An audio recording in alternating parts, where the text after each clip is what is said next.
The president made his move, his plan to curb gun violence in America. He said 900 Americans have been killed by guns in the 1 month since Newtown. The powerful NRA responded to him immediately, saying they would fight the president hard, and they even put the president's daughters at the center of the argument. Here's ABC Chief White House correspondent Jon Karl. As gun sales across the country continue their record pace, gun advocates reacted swiftly to the president, declaring they will fight his proposals on every level. In Mississippi, the governor said he wants to make it illegal in his state to enforce any new federal gun law. To use this tragedy somehow as to say we need great reforms is just the wrong thing to do. In Oregon, a sheriff stood by his intention not to enforce any law he believes is unconstitutional. Making criminals out of honest citizens, that's not the right path to go down. When the president made his announcement, he was joined by 4 kids who wrote him letters after Sandy Hook. These are some pretty smart letters from some pretty smart young people. Julia said, Julia, where are you? There you go. I'm not scared for my safety, I'm scared for others. Rush Limbaugh mocked that.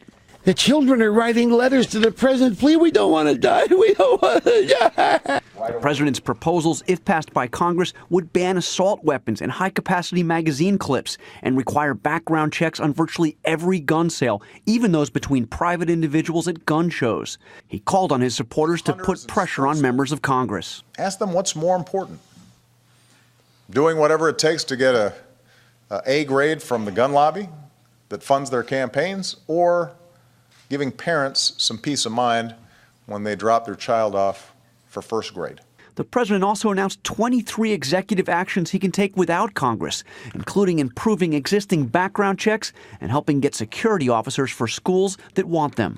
Even before the announcement, the National Rifle Association took a personal shot at the president, calling him an elitist hypocrite. Then why is he skeptical about putting armed security in our schools when his kids are protected by armed guards at their school? The White House called that repugnant and cowardly. The NRA did not back down.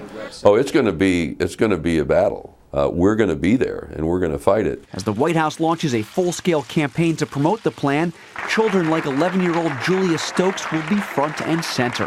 What made you decide to write to the president? Well, I was so overwhelmed with sadness about the Sandy Hook shooting, and I knew as one person I couldn't do anything, but I knew President Obama could. The president's first task is to convince members of his own party to support his plan, specifically the 11 Democrats in the Senate who have an A or a B rating from the NRA. Without their support, Diane, his plan doesn't have a prayer of passing. At the White House, Jon Karl. Thanks, John.